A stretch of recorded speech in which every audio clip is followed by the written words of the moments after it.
to auto read and add notification aloud when the driving mode is on in Samsung Galaxy S23 Ultra, swipe down the top of the screen and then tap setting icon, tap mode and routine. While you are in the mode screen, tap driving, tap change setting.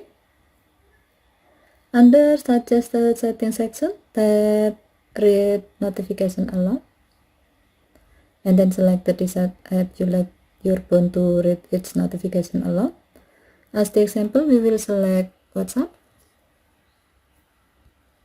tap done button, and then tap done button again to save the change. By doing this, now when the driving mode is active, your phone will read WhatsApp notification aloud. Okay, thank you for watching. Have a nice day.